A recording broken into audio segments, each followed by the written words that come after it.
Bueller.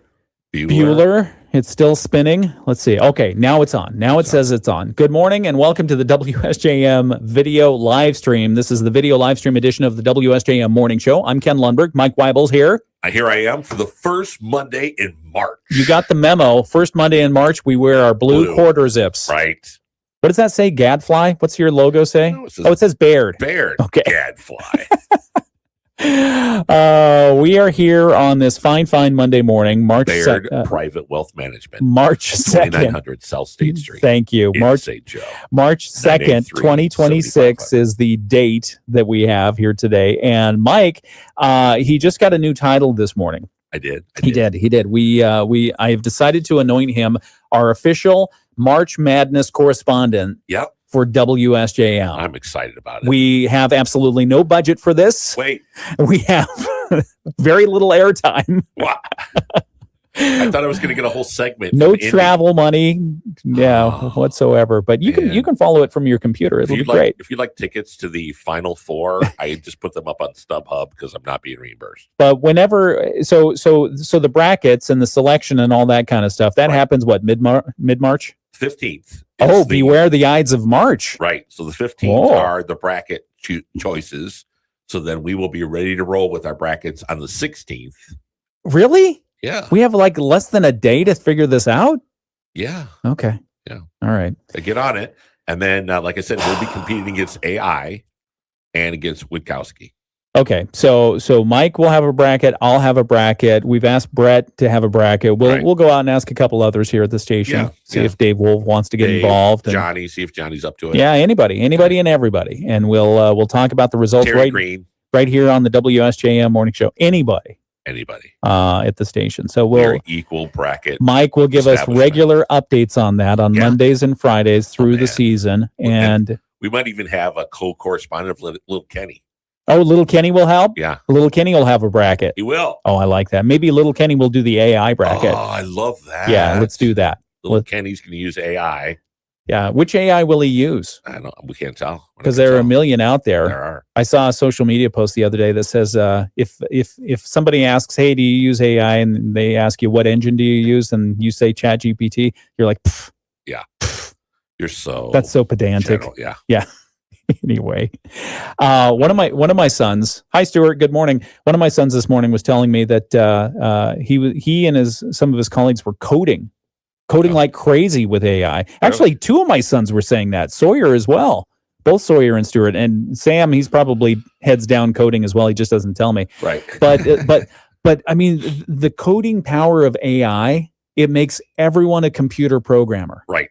Essentially. Right. And the way that I see different people approaching the coding. It's not only, hey, I'd like a software program or I'd like an app that does this. I want it to do this and do it in this way.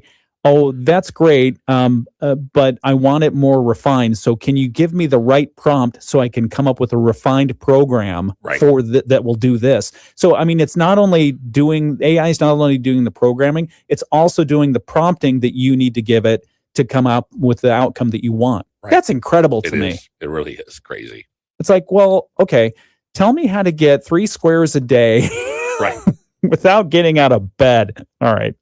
We'll be back with news and weather and sports and a whole lot more. It's the WSJM Morning Show. Good morning.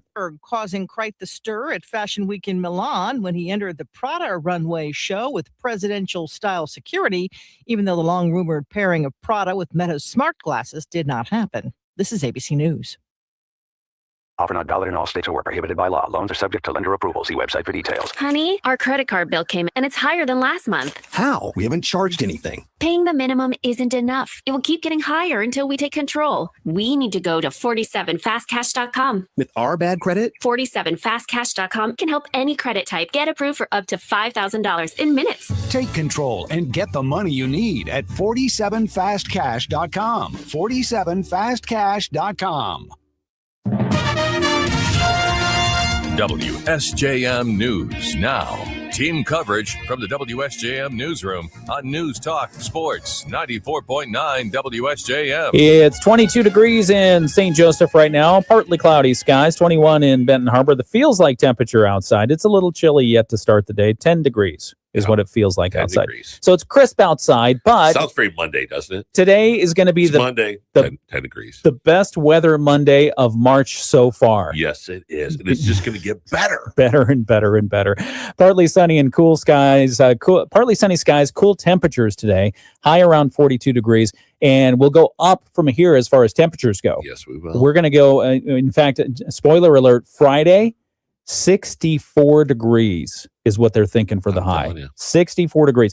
Yes, we're going to contend with a good chance of rain pretty much throughout the entire week. Yes, yeah. But getting up to those warmer temperatures. Right. What flowers are they bringing? Hellebores. Hellebores. What else? Daffodils. Yeah.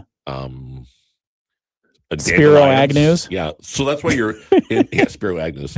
That's why March birth color is yellow, because there's so much. Oh, so many yellow flowers. Yeah. Oh, they're mimicking Pansies, the sun. Snowdrops, crocuses, tulips. I think the crocus might be my favorite early spring flower. It is. Yeah, the crocus is really cool. Plus, it's the name of a heavy metal band. Exactly. Crocus. All right. But tulips, man, deer. My deer just love tulips. Do deer eat tulips? They eat tulips. I did not know eat this. The bulbs. Oh. So once they chew them down, they'll dig them up and eat the bulb. So. Jeez. They use a little trowel? Yeah. I think so. They got a little tool. Must be hard without an opposable so we're in a thumb. tulip death zone.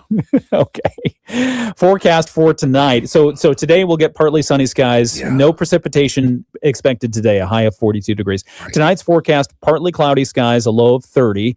And then Tuesday, Wednesday, Thursday, Friday, mostly cloudy all those days.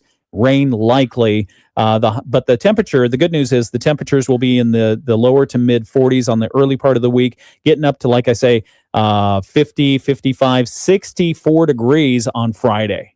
And you remember, because it's been 12 months. Do I remember temperatures in the 60s? Yes. Yeah. But when you get the spring rain and the warm weather, the way that things start to smell in the morning, it's that earthy green. It smells good. Yeah, it's good. Like a lion has just been in your territory. Like a golf course just had a baby. In like a lion, out like a golfer.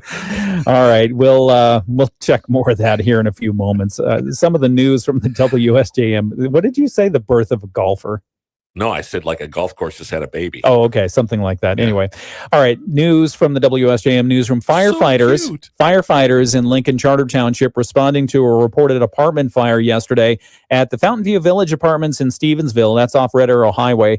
Fire officials say first responders were dispatched around 1:30 in the afternoon. Crews arrived to find a fire on the third floor, active fire. Firefighters conducting an aggressive interior attack. They brought the fire under control. They say they limited its spread to nearby units.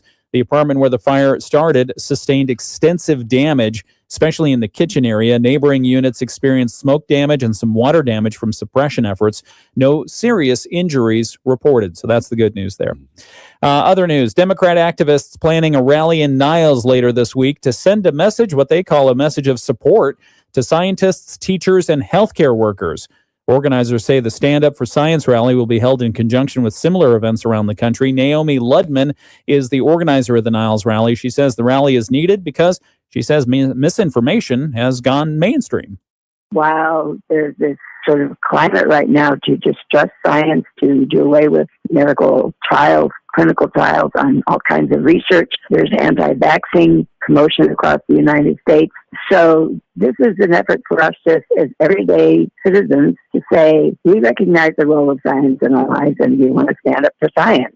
Ludman, a former candidate for U.S. representative on the Democratic ticket, says the event will emphasize the importance of research funding, scientific integrity, and evidence-based decision-making at all levels of government. Other news, an interim director has been found for Van Buren and Cass County Economic Development Group Market One. Connexus Group oversees Market One and issued an announcement last week that Dan Pete will take over starting March 9th. He previously worked at Connexus Group for more than a decade, recently leading a planning session on Market One's economic development initiatives. He's also a co-founder of Pete's Original Cider. Connexus says Pete will provide steady leadership to Market One throughout the interim period due to his deep understanding of the organization's mission. Pete takes over for Zach Morris, who left the organization recently. The Krasl Art Center will host its next Pecha Kucha event. It's coming up March 12th.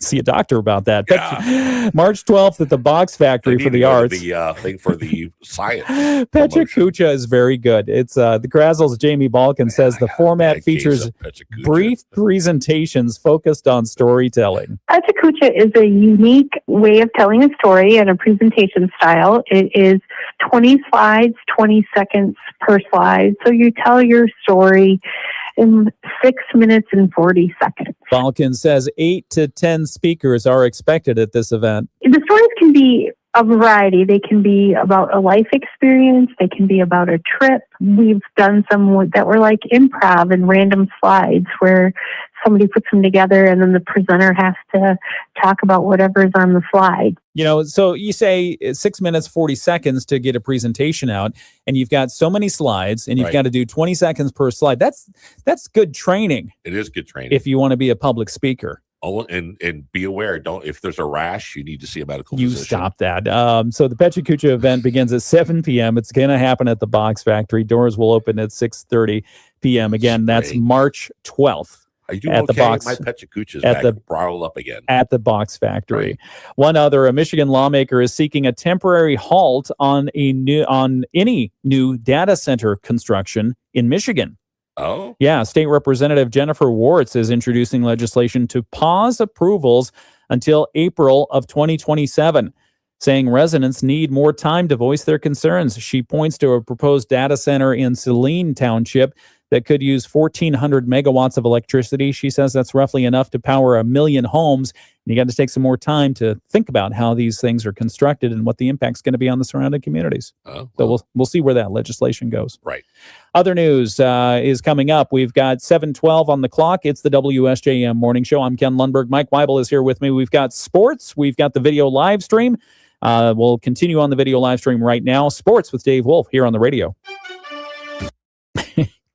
You should do a Pecha Kucha. I could, I guess, if I caught one.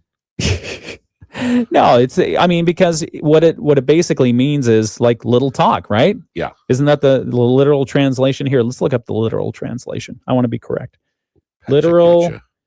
Translation. Pecha Kucha. No, it'd help if I spelled it correctly. Okay. A Japanese term that literally translates to chit-chat. Chit-chat. It also could literally translate to blah, blah.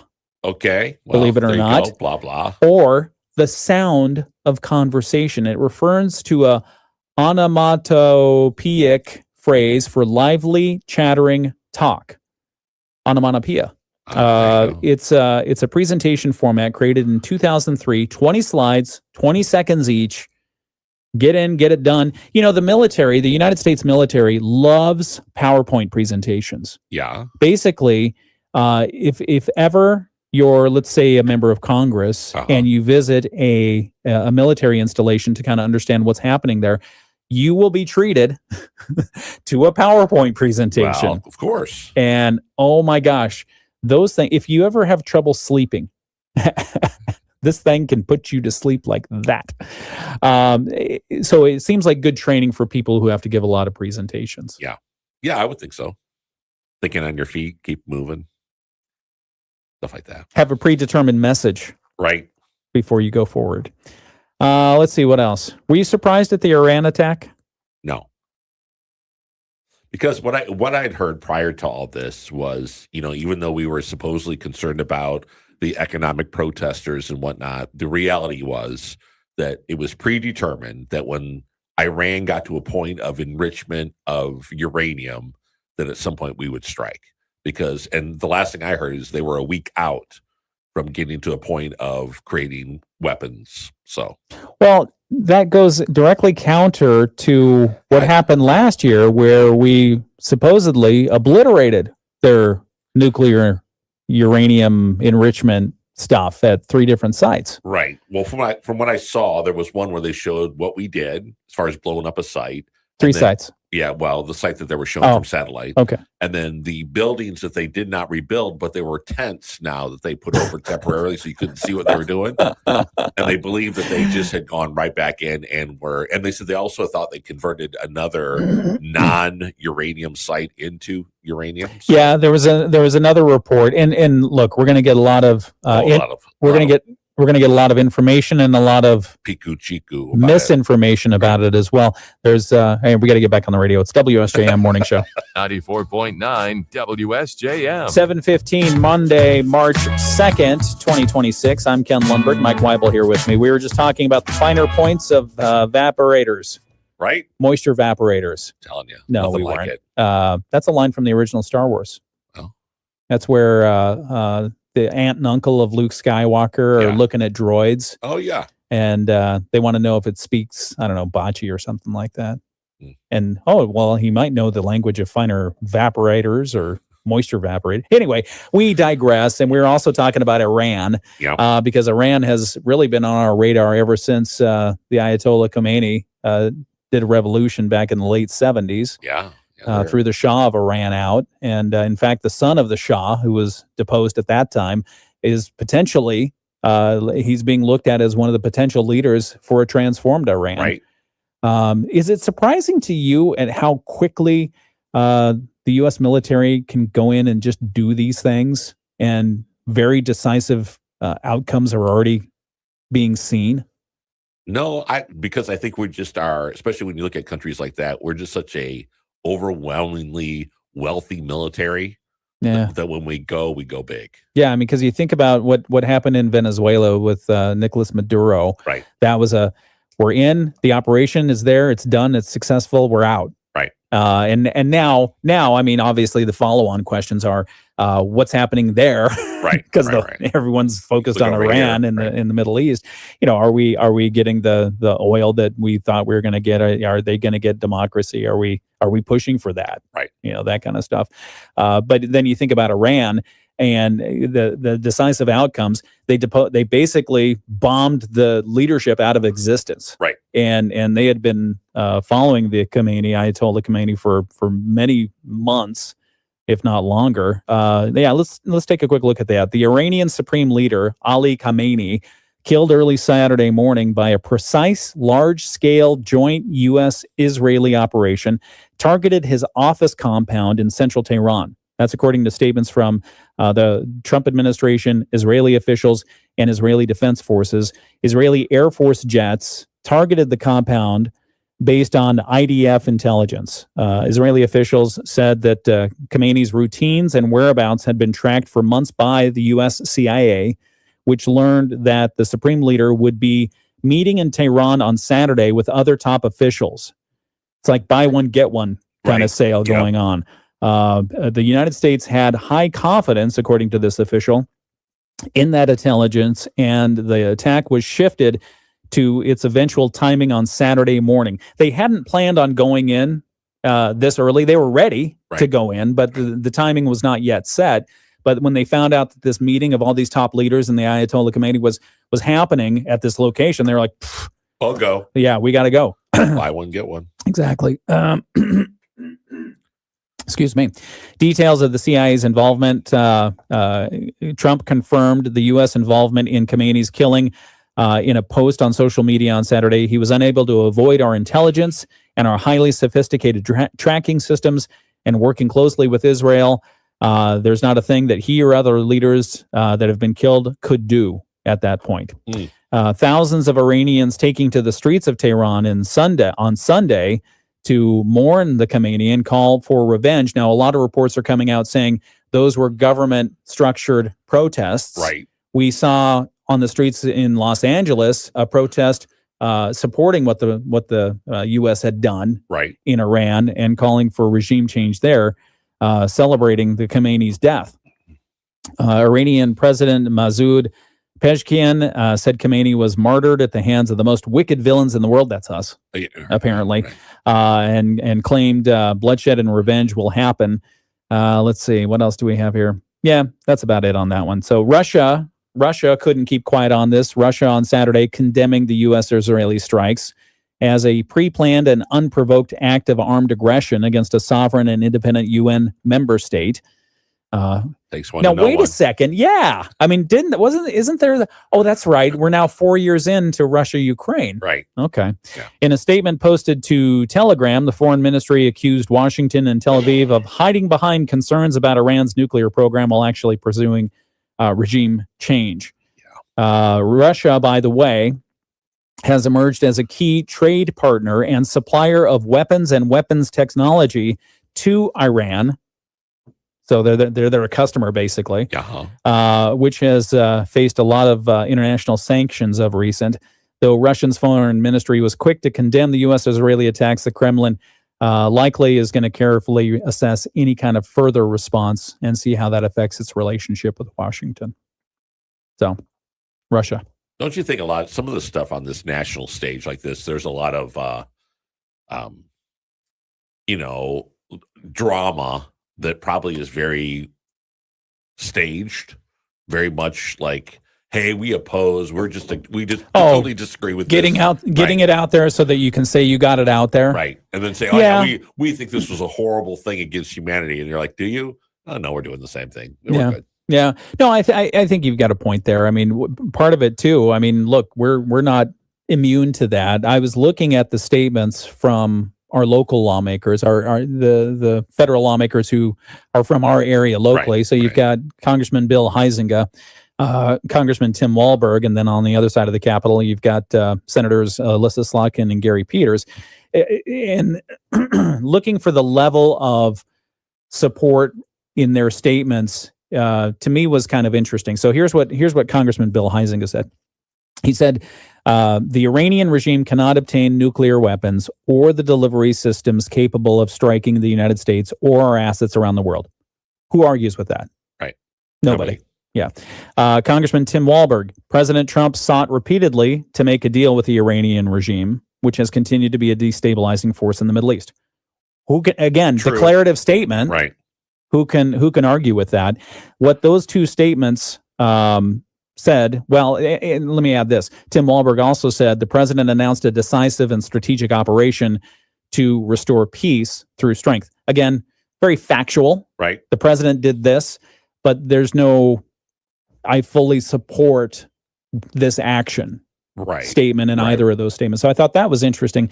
And perhaps that's a little bit of keep your powder dry. Find out the additional information, see how this goes and what we're committing ourselves to. Because airstrikes are one thing, but again, once you put boots on the ground, that's a whole different story. Once you start losing American lives, that's it. Then you really want a justification of, okay, why are we spending this blood and treasure?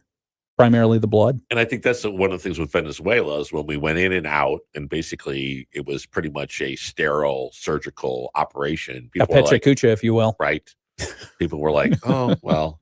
And now when you start having lost lives, then all of a sudden it's like, ugh. But it's war. Now this is real. Yeah. Well, is it war? Because only Congress can declare war. Tomato. And so, yeah, exactly. And so anyway, so Congress will be looking for more information on that. We'll be looking for more information. Yes, we will. Pete Hegseth, the Secretary of Defense, Secretary of War, depending on how you want to call that agency, he's set a news conference for 8:00 this morning. And so as we take a look at it, we'll bring you special reports from that as they're available to us. Yeah. Okay. Yeah, I like it. All right, let's talk about pocketbooks because nothing can get the electorate. Nothing can get the electorate more amped up to get to the polls in this silly year that we have midterm elections than things like war and things like your economics at home. Correct. Pocketbooks. Yeah. About 2/3. This is a new poll from ABC News, Washington Post, Ipsos. They conducted a poll, and they said about 2/3 of Americans who don't own their home say they don't think they'll be able to buy one anytime in the foreseeable future. And nearly half of Americans say they have a lot or some debt.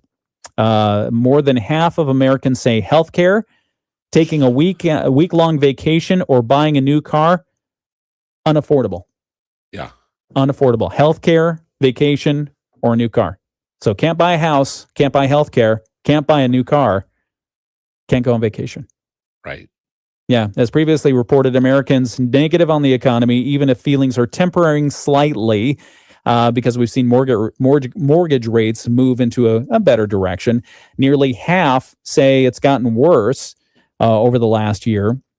A third say they are not as well off as they were in January of 2025. A slim majority say they have just enough to maintain their current standard of living, and then uncertainty emerges in their general feelings about affordability and buying a home in the future. Affordability, we bring this up because it's a key issue the president has talked about quite a bit when he's campaigning on heading into the midterm elections. The poll was conducted before the State of the Union address, where the president was touting a roaring economy. Non-homeowners under 50 are more optimistic about buying a home, with 35% saying they'll think they'll be able to buy a home in the future. Those 50 and older, 26% said that they'll be able to buy a home someday that they like. I think there's a real challenge, depending on your market, there's a real challenge with price points. Tell me more. Well, I was talking to somebody this week, their son had gotten approved for a mortgage here locally, and the approval price was $225,000. It's really hard to find a nice starter home for that price. Which is just tragic, by the way. So you got to look. So I've got Zillow that bumps me every once in a while on stuff. Like $300,000, you can buy a house $300,000 that's a tear down. Oh my gosh! And so you think about somebody getting started. There's that real gap of those smaller starter homes, but also to backdrop that, from my personal opinion, and that is, we kind of have this instantaneous microwave wealthy mentality that, as soon as we get a job, that we should be able to afford the 2,000 square foot house and the brand new Land Rover. And I don't have that pocketbook, but I have a brand new phone that was $1,000 and I have tattooed. It's sort of like, you go to our parents that scrimped and saved and did everything that could and tried to pay cash for everything. Right. In the culture in which we live today, that is not something that we really make possible, because everybody can finance it. So now I can go out and get a new car and I can finance it for 7 years now. Whoever thought you could finance a car for 7 years? Yeah, that's very alien and foreign to me. So who are you blaming? Who's to blame? I just think, it's just mentality. People just think it should be instantaneous. The kids. Yeah. Blaming the kids. But the victim part of it is that you've got people that are raising the prices of these homes. Yeah. People come from on the other side of the pond. Hey now. Right. And spend and drop dollars because prices are cheaper, which drives prices up. We like that. We like the tax revenue and their money. Yeah. But yeah, it's tough. It's got to be really tough in this area and many areas along the lakeshore for young people, young families to buy a home right now at 6% interest.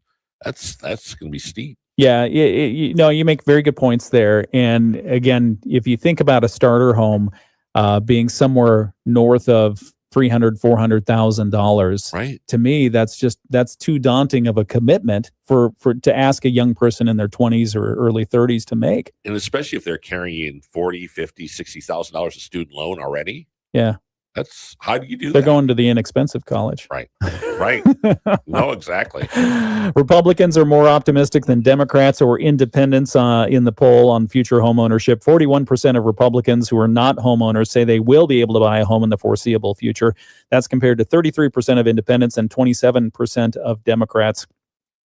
And while 74% of those who rent say they would want to buy a home in the future, that's higher than the 65% of renters who say they think they'll be able to buy a home, meaning there's a gap between renters who want to buy a home and those who think that they can.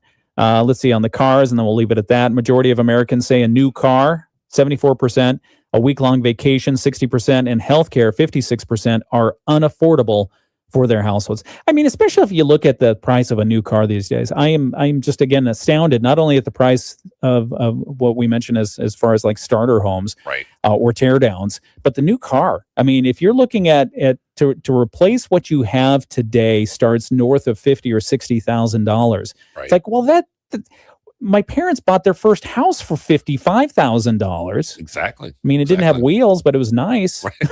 Right. The interior was great. The air conditioning worked. Anyway, so price of stuff. Price of stuff. Yeah, it's tough. 7:29. It's the WSJM Morning Show. We'll keep grousing about this in just a few minutes. It's coming up on 7:30. We'll have the latest financial report coming up from Bloomberg. We also have our news coming up this hour, sponsored by Creative Landscaping. We appreciate them as a supporter of our news during the WSJM Morning Show, and more. It's all coming up right here.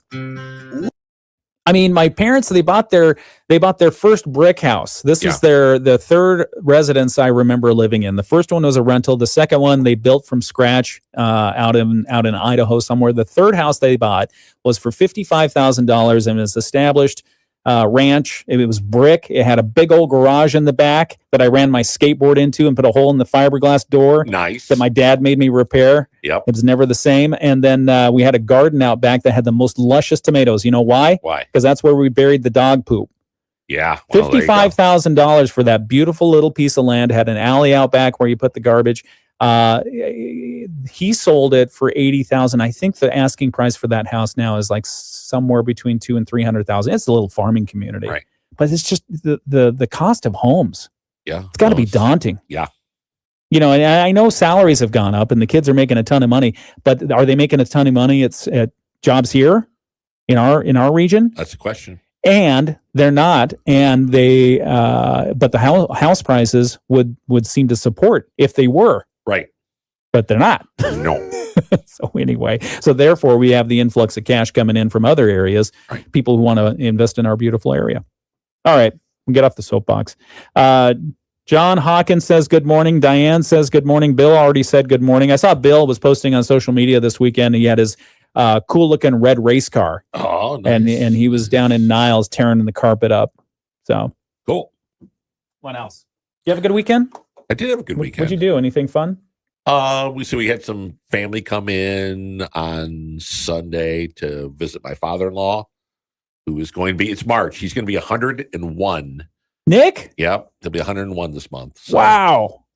Happy 101st birthday. So he had some family coming in. My son's in town this weekend. Again, I would love for him to come into the studios. We're working on that. We're working on that. Tell him, does he like cake? Oh, tell him there's cake. Okay, I'll tell him there's cake. Then we'll have to figure out if we can get a cake. I'm working on getting him a spot at the Urban Garage Market to sell some of his paintings. Oh, that's a great idea. He's so excited about it. So, that's really exciting. So how does one go about doing that? You can rent a space there. Oh, okay. So talking to them, I like the Urban Garage. Yeah, they're awesome. And so talked to Kelly, the owner, and they're looking at what we could do to make it work. And it would be cool. And I think his story, art is art, right? You either like it or you don't. But when you buy art, and the art story is art. Right. Either you like it or you don't. Right. Okay. It's subjective. Yeah. But when it has a story behind it, which you have a 100-year-old local man born in Ukraine, immigrated to this country, I think all of that is very cool. And the fact that, at 100 years old, after all he's seen, he does this really, we've challenged him and given him new stuff to do because he does landscapes. He learned how to. How do you find new stuff for somebody who's a century old? Well, he thought kind of like back to the 80s and 90s that everything was landscapes because he learned to paint from Bob Ross. So everything was landscapes. So we started giving him images, cactus, pears. Oh, you started having him do nudes. Well, we could. That could be shocking. Hang on 1 second. It's the WSJM Morning Show. We'll be right back. Making a killing. Scream 7 came in with a franchise best $64 million domestic opening. That is the biggest start this year, blowing past expectations.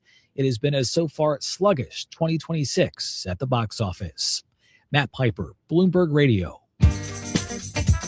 The Morning Show with Ken and Friends on 94.9 WSJM. It's 7:33 Monday, March 2nd. I'm Ken Lundberg. Mike Weibel here with me. We were talking on the video live stream about luring people into the studio with cake. Right. Wachowski says he'll come for cake. But now boy. he's skinny Wachowski, so that's not going to work. Oh, yeah.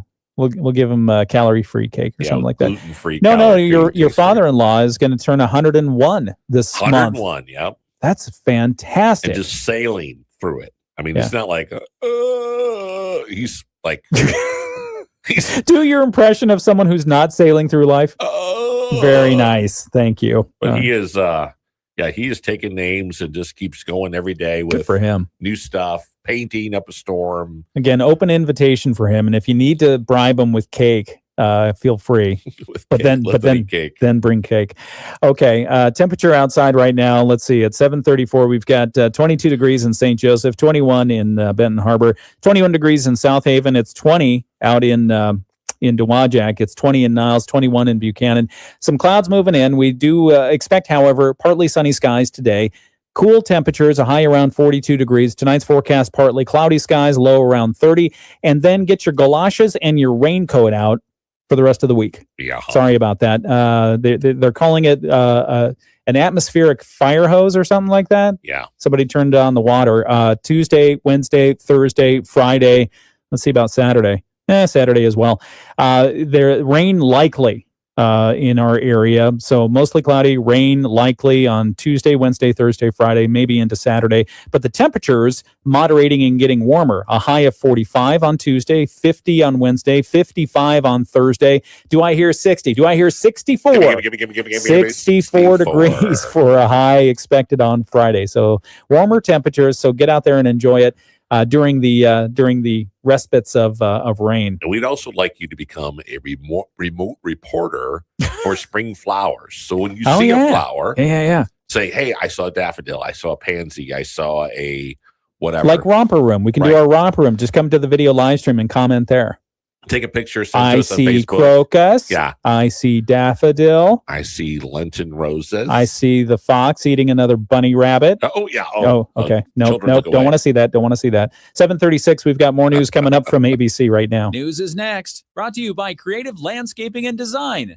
Creating landscapes for life for over 50 years. Family owned in Southwest Michigan. This is a special report from ABC News. I'm Sherry Preston. As the United States and Israel continue pounding sites in Iran, Iran fires back, striking numerous targets in the Middle East, including a U.S. military base in Kuwait, 3 U.S. service members killed. Lebanon also involved, says ABC's James Longman in the region. There is a very real possibility that this becomes something much bigger than President Trump can control. Already, Israel says it's striking targets in Lebanon, claiming Hezbollah has fired on them. This is existential for so many groups in this region. Hezbollah strongly aligned with Iran. Qatar Energy saying today will stop its production of liquefied natural gas as the Middle East war rages on, taking one of the world's top suppliers off the market. 2 drones were intercepted over Saudi Arabia's largest oil refinery today.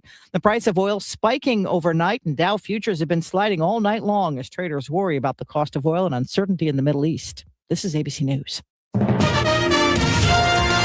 WSJM News Now. Team coverage from the WSJM Newsroom on News Talk Sports 94.9 WSJM. Some of the news we have coming up just after 8 o'clock this morning. Area lawmakers reacting to the surprise attacks by the U.S. and Israel on Iran over the weekend. We'll tell you what Republicans and Democrats are saying.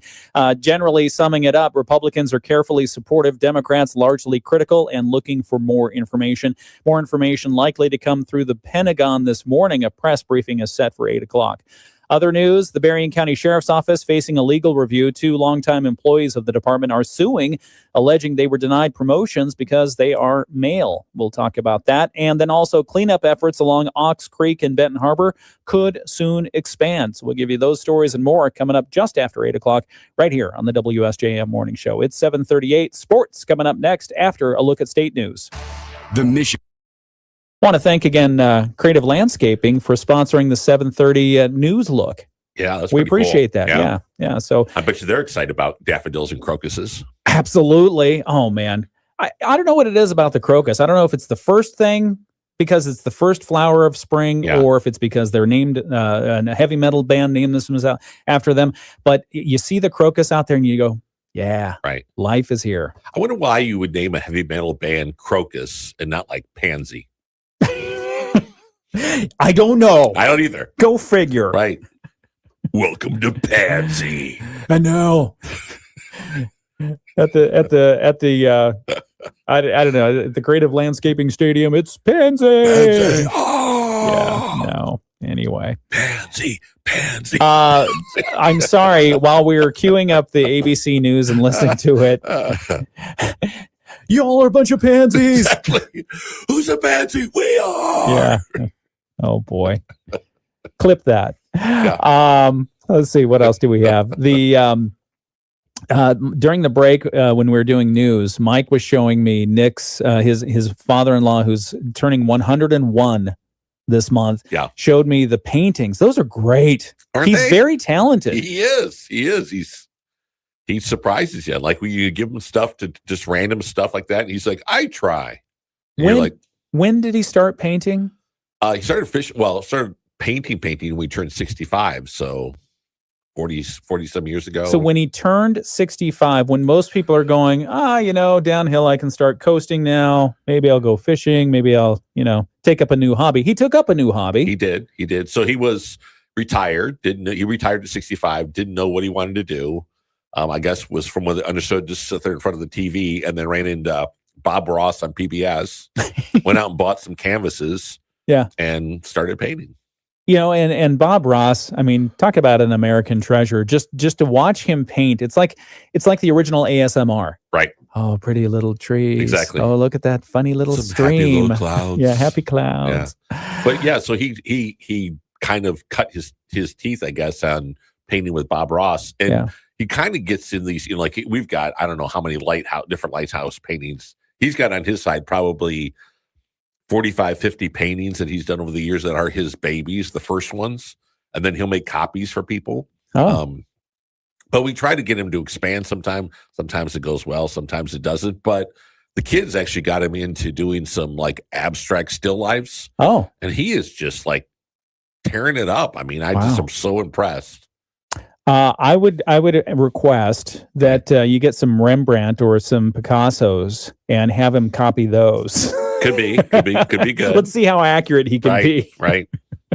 No, he does amazing stuff, and he's been very inspired. He said to me the other day that if he didn't feel like he was able to paint, he probably would still not be alive.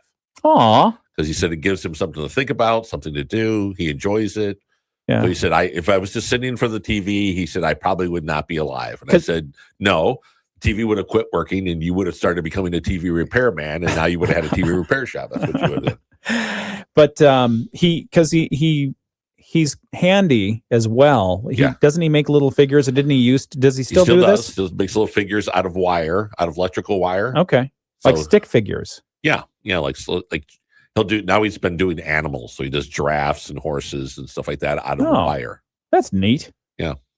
I think he probably wants to do the horses more than giraffes because it takes up more wire to do the giraffe. Well, so what he does is, which is really crazy, and again, he takes your appliances, cuts the cords, and starts making things. There is that.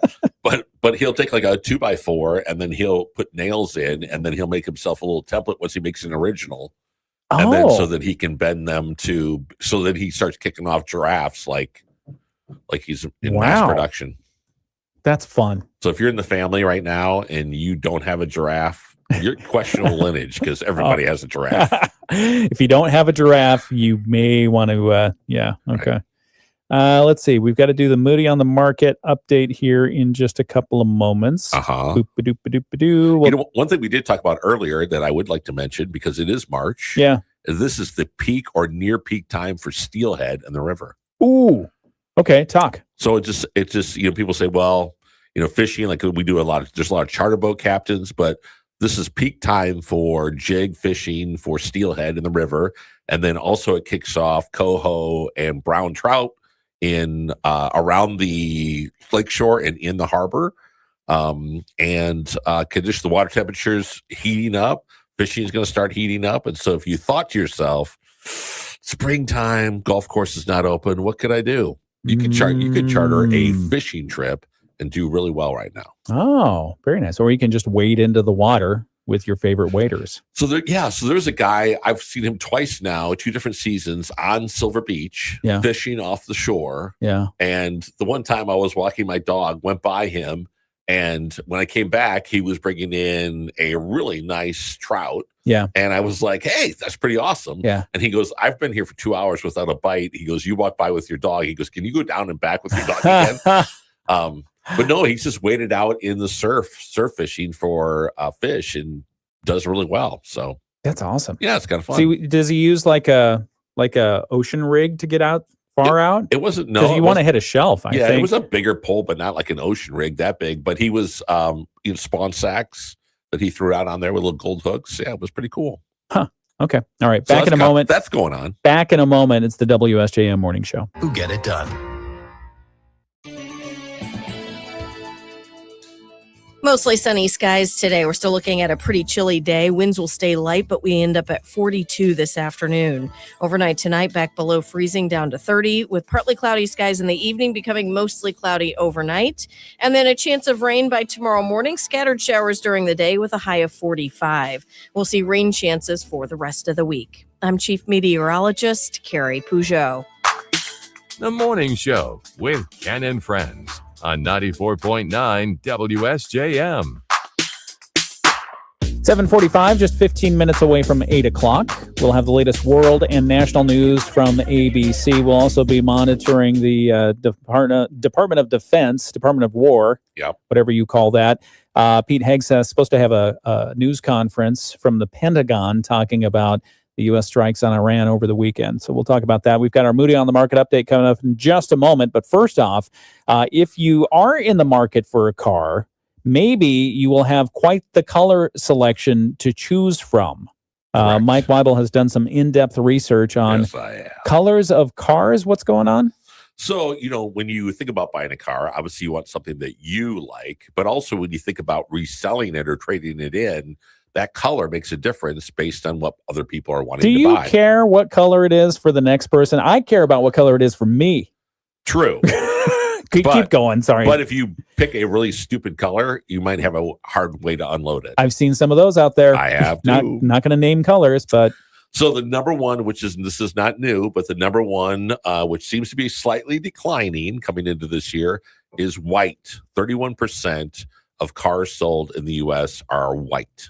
31%. Correct. And part of that I would have to imagine is fleet vehicles. Yeah. But I look out in the parking lot right now and I see at least one white vehicle. Correct. And I thought there was some study somewhere that said people who gravitate toward owning of their own accord a white vehicle. Yeah. Something a little different going on upstairs. Well, it could be. Yeah. So anyway, whose vehicle is that out there? That's Dave Deutsch's. Okay. Well, I don't know if he chose it for himself. Keep going. Stay on the microphone. Mark and avoid. Dave Deutsch. Keep going. The second one is gray. Gray is a very popular color for SUVs and trucks. 21% of vehicles sold are gray. Really? Yep. So is that same as silver? Silver, gray, same thing? No. Oh, really? No. Gray is gray. What's silver, the difference between silver and gray? Percentages. Oh, okay. Keep going. 19% are black. I like black. Yeah, you got to have black. You've got a black I've got a black vehicle. I know the problem with black is it shows the dirt easier. Yes. But I don't care. It's clean. Yeah, and when it's clean, good. It looks nice. Yeah, keep going. 10% is blue. Okay. So that's a strong grower in that market. My new truck is blue because I like that. And but it's a good blue. Yours is a good blue. Yeah. It's that I've seen dark. other blues that are not so good. No, I know. Yeah.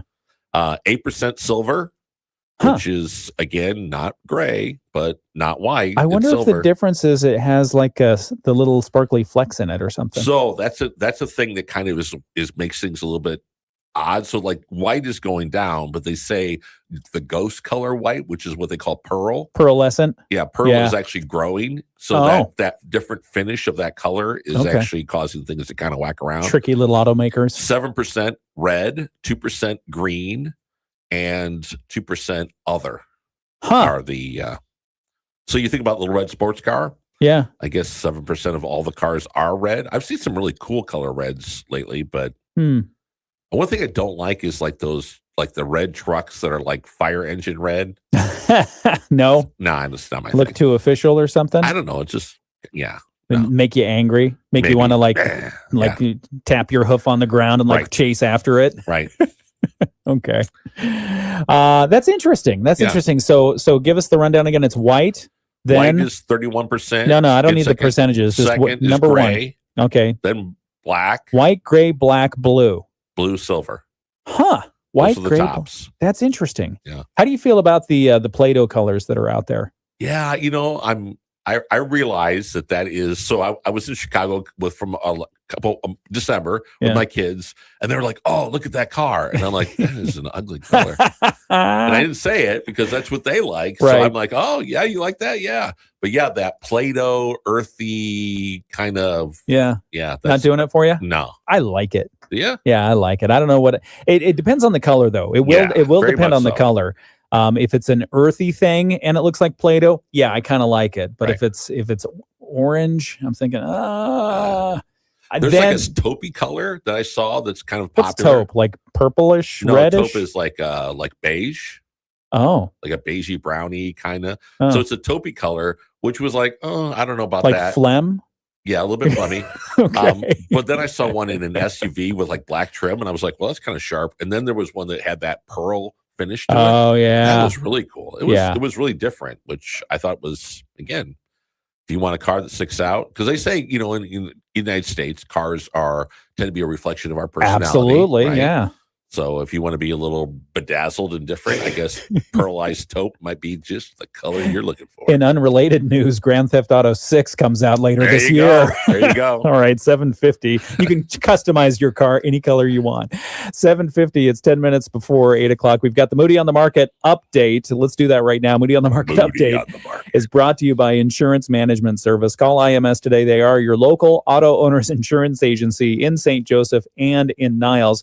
And Whirlpool's new CFO, Chief Financial Officer, Roxanne Warner, who took over earlier this year, succeeding Jim Peters, has been rising through the ranks, the financial ranks at Whirlpool, for almost 2 decades now, serving in key positions in both North American and European divisions of the appliance maker. This morning, Warner stepping into the spotlight at the 47th Annual Raymond James Institutional Investors Conference in Orlando. She's expected to offer the company's formal response to some are calling it significant criticism, I would say, of last week's announcement of a new stock offering that Whirlpool labeled a strategic recapitalization designed to pay down debt and position Whirlpool for brighter days ahead. So far, Wall Street has not really appreciated the recapitalization move. No. The Whirlpool stock price falling almost $15 per share from the low to mid 80s to a Friday close of 68 and change. During the past year, Whirlpool stock has been as high as $112 a share. And then in 2021, remember back in 2021, good days for them. It flirted with about $240 a share. It did. So now around 68. But the good news is they've got Roxanne Warner there as CFO. Roxanne. Full disclosure, she and I worked together. Really? At Whirlpool. She was my mentor for a time. Oh, very cool. Yeah. So before I left the company. Did you ever sing that Police song to her? I did not, but I love that song. Love that song. Anyway, so if you want to read the full story about Whirlpool and what they're doing and their recapitalization move, and then the speech this morning that we will be monitoring for Moody on the Market, and we'll have another story on that. That'll you don't have to turn on the washer. Right there at moodyonthemarket.com. Moody on the Market update brought to you by Insurance Management Service. Call IMS today. They are your local auto owners insurance agency in St. Joseph and in Niles. One more time. Roxanne. All right. Thank you. Rich Brand and Tara Halsey from Insurance. You're so bad.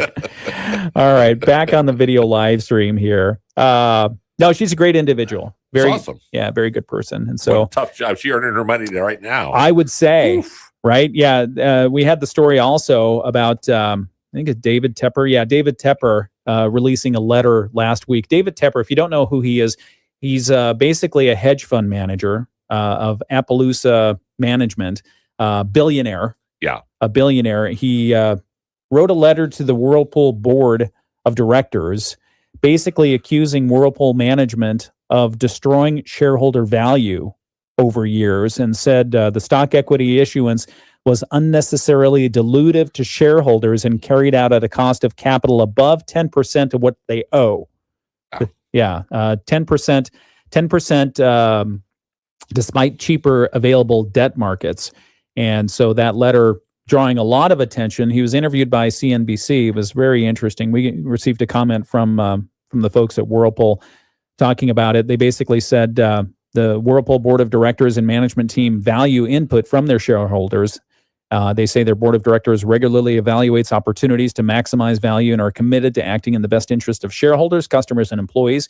and they look forward to continued engagement with their shareholders, which they will have that. They will. They will have that. Hear about it. So anyway, the presentation to the Raymond James Conference scheduled to start in just about 10 minutes. So Moody on the Market is monitoring that from Orlando, Florida. I think we sent correspondents down on a luxury private jet to cover that. I told Mike he doesn't have a budget to be our March Madness correspondent. But we're thinking about writing a story on this, so we sent people down on a private jet. Yeah. No, we didn't. So no, I'm we boycotting didn't. right now with silence. Good morning, Alex. Good to see you. Oh, yeah. Now he's talking to other people. I see how that is. Diane says candy apple red is very pretty for cars, too. It is. Do you remember the whole thing about don't buy a red car because your insurance company will charge you more? Yeah. Insurance premium. Do you think that's true anymore? I don't think so. Yeah. I wonder why. I think because like, theft and whatnot is so much based on brand of vehicle.